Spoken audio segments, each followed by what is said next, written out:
नमस्कार, मैं doctor Gajendra Gupta BBT government college Chimanpura Shahpura से बोल रहा हूँ। आज का बच्चों ये लेक्चर बीएससी पार्ट सेकंड के बच्चों के लिए है और जो पेपर सेकंड है जिसमें यूनिट जो फर्स्ट है उसको अपन देख रहे हैं। तो यहाँ आज अपन टॉपिक डिस्कस करेंगे वो करेंगे अपन नेज अर्धचालकों में इलेक्ट्रॉन व होल संख्या घनत्व, density of electrons and holes in intrinsic semiconductors. मैं ये बता चुका हूँ आपको पहले के वीडियो लेक्चर में कि सेमीकंडक्टर दो तरह के होते हैं, एक तो इंट्रिंसिक होता है और दूसरा एक्सट्रिंसिक होता है। इंट्रिंसिक सेमीकंडक्टर वो बताया था मैंने जिसमें number of electrons is equal to the number of holes. Electrons और होल्स की जो संख्या है वो आपस में बराबर होती है। तो ये यहाँ अपन नेज अर्धचालक में कितने इलेक्ट्रॉन संख्या घनत्व अपने को मिलता है, संख्या घनत्व निकाल रहे हैं।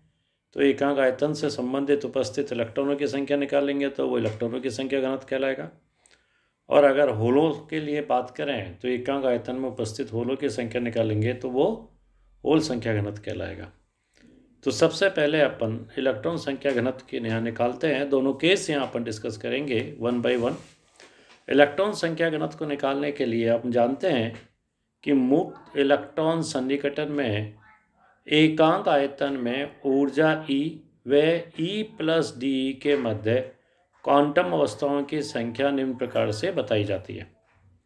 उसका जो फार्मूला है वो अपन जानते हैं कि dN = 8π2m की पावर क्यूब की whole power 1/2 upon h³ multiply by E1 की पावर 1/2 dE।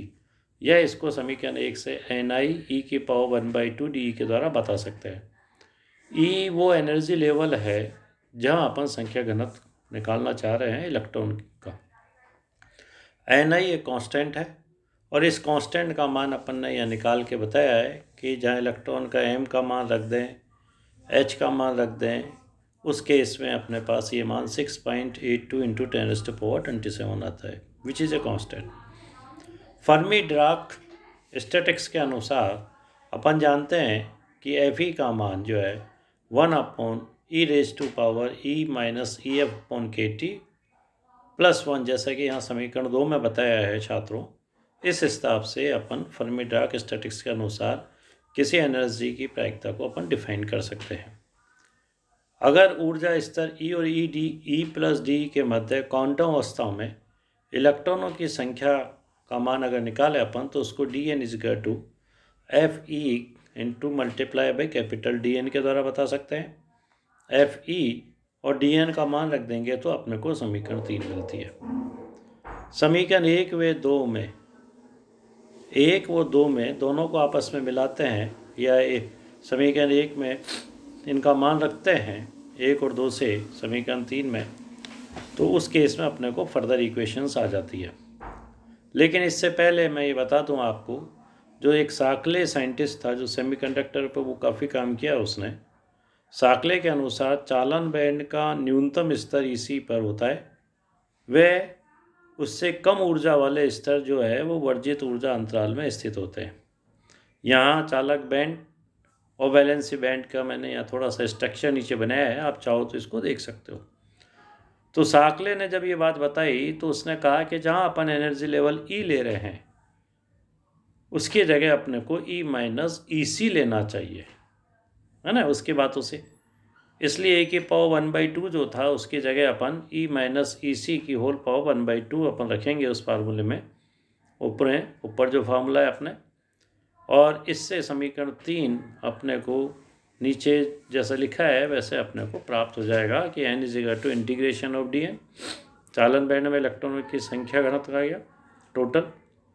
और इसकी जो लिमिट है, चूँकि चालन बैंड EC से लेके ऊपर अनंत तक अपन इसको बता सकते हैं, इसलिए इसकी लिमिट का मान EC से टेंड्स टू इन्फिनिटी, इंटीग्रल की जो लिमिट है यहाँ छात्रों EC से इन्फिनिट तक बताई गई है।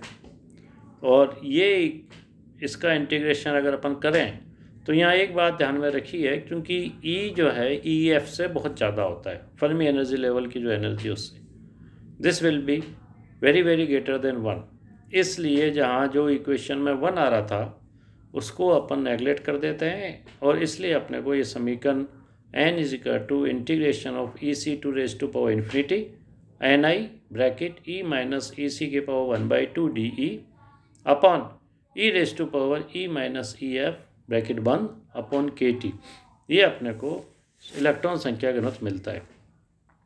इसको सॉल्व करेंगे तो इसको सॉल्व करने के अपने को जो E माइनस EC/1/2 कांस्टेंट है और अंदर जो एक्सपोनेंशियल में E माइनस EF बैठा हुआ है उसमें प्लस EC जोड़ देता हूँ और EC को मैं घटा देता हूँ और उससे एक सेट इक्वेशन अपने को मिल जाती है जो कि अपने को समीकरण 4 के अंदर दिखाई देती है। यहाँ पे ये समीकरण 4 को सॉल्व करें तो अपन ये मान सकते हैं कि E minus EC upon KT को अपन x माने तो उसके इसमें मैं लिख सकता हूँ D is equal to KT dot DX।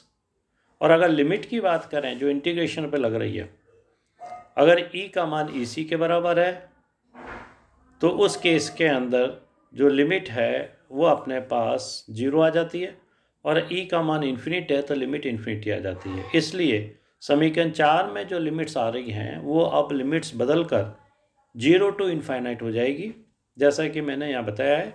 और ये E minus EC upon KT equal to x और D का मान अगर अपन रख देंगे समीकरण 4 में तो अपने को समीकरण 5 मिल जाती है। अब इस समीकरण 5 में हम ये कह सकते हैं कि जो इंटीग्रेशन का पार्ट है 0 टू इन्फिनिटी x की power 1/2 E raise to power minus x dx, इस इंटीग्रेशन की वैल्यू अगर अपन निकालें तो चूंकि आप मैथ्स के बच्चे हो, इंटीग्रेशन आपने पढ़ा है, तो अपन जानते हैं इसके इंटीग्रेशन की वैल्यू √π/2 के द्वारा बताई जाती है। ये इंटीग्रेशन की वैल्यू अगर अपन समीकरण 5 में रख देते हैं और इसको सॉल्व करते हैं तो अपने को नेक्स्ट समीकरण 6 मिल जाती है जिसमें NI की जो कांस्टेंट वैल्यूज़ अपन ने पहले मानी थी वो भी रखी थी अपन ने। इस समीकरण 6 में अपन NN जो है उसको अपन मान रख के K1T की पावर 3/2 बता सकते हैं जो समीकरण 7 आ गई। और जर्मेनियम और सिलिकॉन के लिए मैंने यहाँ NN की वैल्यूज़ बताई है जो प्रैक्टिकली मिलती है अपने को। T जो है वो टेम्परेचर है।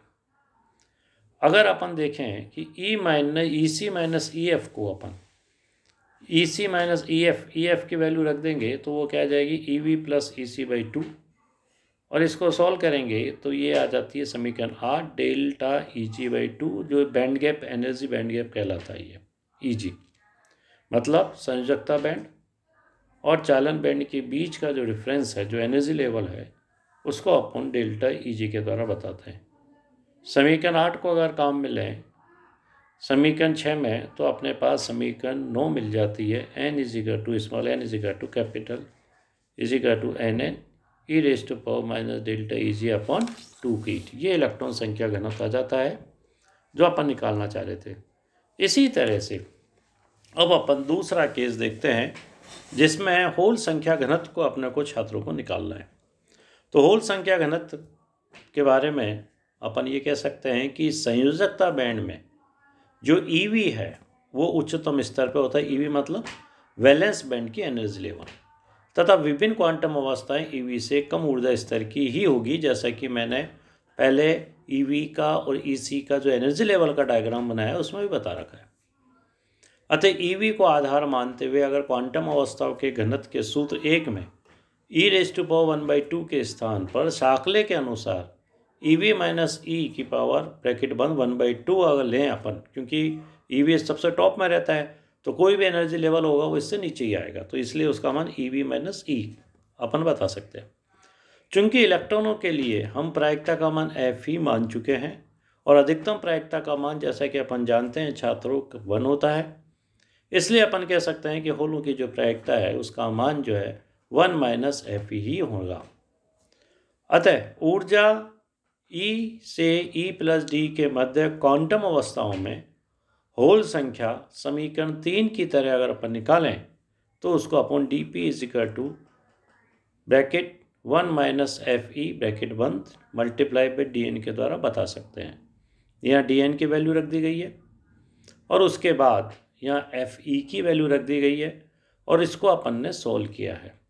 इसको अगर सॉल्व करें तो अपने को लास्ट इक्वेशन समीकरण 10 मिलती है। और मैंने यहाँ छात्रों हर स्टेप को सॉल्व किया है, तो 1 बाई 1 अगर आप एक एक स्टेप पे चलोगे तो आपको ये सारी चीज़ें पता पड़ जाएगी। परंतु संयोजकता बैंड में हम जानते हैं कि ई एफ माइनस ई सी का जो मान है वो के टी से बहुत बड़ा होता है, इसलिए एक को यहाँ अपन नगण्य मान देते हैं। समीकरण 1 जो 10 है उसके अंदर छोड़ देते हैं एक को जो नीचे बैठा हुआ है, इसलिए जो डी पी का मान है उसको अपन नई समीकरण 11 से लिखते हैं।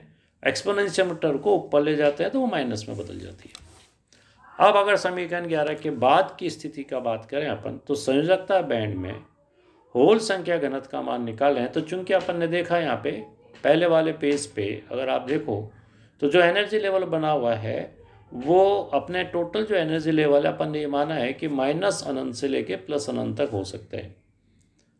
तो जो चालन बैंड वाला एनर्जी लेवल है वो तो ई सी से प्लस इन्फिनिटी मान लिया, और वैलेंसी वाला है वो ई वी से नीचे चलेंगे अपन माइनस इन्फिनिटी तक अपन ने उसको माना है। डी पी की वैल्यूज़ अपन रख दें तो अपने पास ये नेक्स्ट इक्वेशन नीचे आ जाती है। E V to minus infinity और वैल्यूज़ रख दी, और ई एफ माइनस ई की मैंने ई वी जोड़ दिया है और ई वी घटा दिया एक इसको सॉल्व करने के लिए। ई वी को प्लस किया है और ई वी को माइनस किया है, उससे इक्वेशंस पे कोई भी फर्क नहीं पड़ रहा है। अब इसको सॉल्व करने के लिए अगर मैं मानूं कि E V minus capital E upon K T का मान वाई हो, तो उस केस के अंदर अपन ये बता सकते हैं कि ये जो वैल्यूज़ है ये वैल्यूज़ निकाल ली अपन ने और इसकी लिमिट्स लगाई। लिमिट लगा के अपन देखेंगे यहाँ 0 टू इन्फिनिटी आ जाता है, और ये सारी वैल्यूज़ रखे देखें अपन तो समीकरण 12 अपने को मिलती है पी की वैल्यू, जहाँ पर एन पी जो है कांस्टेंट है जो समीकरण 13 से बताया गया है, और यहाँ जो एम की जगह एम डैश लिया है क्योंकि यहाँ पे होल का प्रभावी द्रव्यमान काम में ले गए। पहले अपन ने इलेक्ट्रॉन का लिया था यहाँ छात्रों। तो P is equal to N P E raise to power minus delta E G upon 2 K T, इसको समीकरण 14 बताया है। साइड में मैंने बताया है इसको डेल्टा ई जी में कैसे कन्वर्ट करेंगे, और इस प्रकार अपन ने देखा कि n की वैल्यू निकाल ली, p की वैल्यू निकाल ली। अगर समीकरण 9 14 से n और p को मल्टीप्लाई करें तो अपने को समीकरण 15 मिल जाती है। ये नेज अर्धचालकों के लिए है, क्योंकि अपन जानते हैं नेज अर्धचालकों में N I square is equal to N multiply P के द्वारा बताया जा सकता है। आप किसी भी किताब में इस टॉपिक को पढ़ोगे तो आपके समझ में आ जाएगा। अगर मेरा ये वीडियो लेक्चर आपने देखा है तो उसको इजीली वहाँ समझ सकते हैं अपन। तो आज के लिए अपने पास यही ठीक है, इतना ही है, और उसके बाद अपन नेक्स्ट वीडियो लेक्चर में आपको नए टॉपिक के बारे में मैं डिस्कस करूँगा, उसको बताऊँगा।